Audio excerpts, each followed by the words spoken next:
জমি উঠিছে চেঙাৰ ৰাজনীতি। চেঙাত কোনে পাব কংগ্ৰেছৰ টিকট? চেঙাক লৈ কহাজোৰা চলিছে কংগ্ৰেছৰ ভিতৰতেই। AIDFৰো ভেটি সবল চেঙা সমষ্টিত। আজি চেঙা সমষ্টিৰ চৰ চাপৰি অঞ্চলত ক'বলৈ গ'লে শিক্ষিত যদিও আছে, যুৱকসকলৰ সংস্থাপনৰ ব্যৱস্থা নাই। তাৰ কাৰণে মই যুৱকসকলৰ কাৰণে সংস্থাপনৰ কাৰণে মই ব্যৱস্থা কৰাৰ কাৰণে চেষ্টা কৰিম। আৰু আমাৰ চৰ চাপৰিবিলাকত যদিও শিক্ষিত হৈছে, কিন্তু আমাৰ ভাল তেনেকুৱা স্কুল কলেজ নাই। আজি মেডিকেল ডিপাৰ্টমেণ্ট, স্বাস্থ্য বিভাগ অতিকৈ ক'বলৈ গ'লে বেয়া পৰিস্থিতিত আমাৰ চেঙা সমষ্টি ক'বলৈ গ'লে এটা এনেকুৱা ৰাস্তা ঘাট, তেনেকুৱা যাতায়াত ব্যৱস্থাৰ ক'বলৈ গ'লে কোনো অৱস্থাই নাই। তেনেকুৱা এটা পৰিস্থিতিৰ পৰা যাতে অহা দিনত আমি এই চেঙা সমষ্টিবাসী ৰাইজক আমি বচাব পাৰোঁ, তাৰ কাৰণে মই প্ৰাৰ্থী হৈছোঁ। সংখ্যালঘুৰ সমষ্টি মানেই যেন কংগ্ৰেছ AIDFৰ বাবে ব্ৰেড এণ্ড বাটাৰ। বিজেপি তথা অন্যান্য ৰাজনৈতিক দলৰ সাংগঠনিক ভেটি দুৰ্বল হোৱাৰ বাবেই নামনি অসমৰ চেঙা বিধানসভা সমষ্টিকে আদি কৰি প্ৰায়কেইটা সংখ্যালঘু অধ্যুষিত সমষ্টিক লৈ কহাজোৰা চলে কংগ্ৰেছ AIDFত।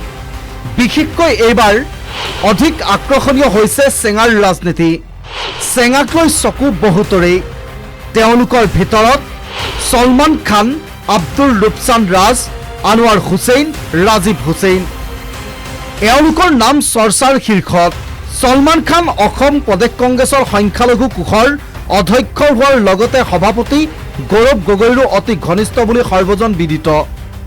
ইয়াৰ উপৰি চেঙাত ছলমান খানৰ আছে কিছু সুকীয়া ভোট বেংকো। সমান্তৰালভাৱে বাকী আন তিনিজনৰো আছে সুকীয়া জনপ্ৰিয়তা। পিছে এই সকলোকে চেৰ পেলাই চেঙাত টেঙা দিবলৈ আহিছে বৰপেটাৰ বিধায়ক আব্দুল ৰহিম আহমেদ।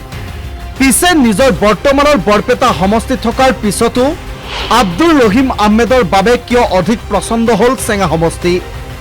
সমষ্টিবাসীৰ অভিযোগ, বিগত 5 বছৰত সমষ্টিৰ বিশেষ কোনো কাম নকৰিলে আব্দুল ৰহিম আহমেদে, যাৰ বাবে সমষ্টিবাসীৰ ৰোষত পৰিছে আব্দুল ৰহিম আহমেদ। তাৰোপৰি সমষ্টি পুনৰ নিৰ্ধাৰণৰ ফলত বৰপেটাৰ সমষ্টিৰ আধা অংশ নৱগঠিত পকা বেতবাৰী সমষ্টিৰ অন্তৰ্গত হোৱাৰ লগতে বৰপেটা সমষ্টিটো সংৰক্ষিত কৰা হয়। পকা বেতবাৰীত কংগ্ৰেছৰ টিকটৰ প্ৰধান দাবীদাৰ কংগ্ৰেছৰ কাৰ্যকৰী সভাপতি তথা বিধায়ক জাকিৰ হুছেইন সিকদাৰ। সেয়েহে নিজৰ সমষ্টিক হেৰুৱাই এতিয়া হাহাকাৰ লাগিছে আব্দুল ৰহিম আহমেদৰ। ফলত বিধায়ক আহমেদৰ বাবে এতিয়া অন্যতম পচন্দৰ সমষ্টি হৈ পৰিছে চেঙা সমষ্টি।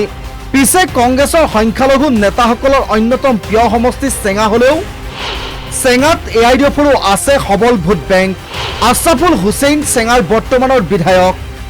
সেই ফালৰ পৰা চাবলৈ গ'লেও AIDFৰো অন্যতম পচন্দ সমষ্টিৰ চেঙা। কিন্তু শেহতীয়াকৈ AIDFৰ বিৰুদ্ধে বলা প্ৰবল প্ৰতিষ্ঠান বিৰোধী ঢৌৰ বাবে চেঙা কংগ্ৰেছৰ বাবে হৈ পৰিছে জয়ৰ সম্ভাৱনা থকা অন্যতম এটা সমষ্টি। সেয়েহে চেঙাক লৈ টনাজোৰা লাগিছে কংগ্ৰেছৰ সংখ্যালঘু নেতাসকলৰ মাজত। পিছে এই টিকট কেন্দ্ৰিক যুঁজত কোন জয় হ'ব সেয়া হ'ব লক্ষণীয়।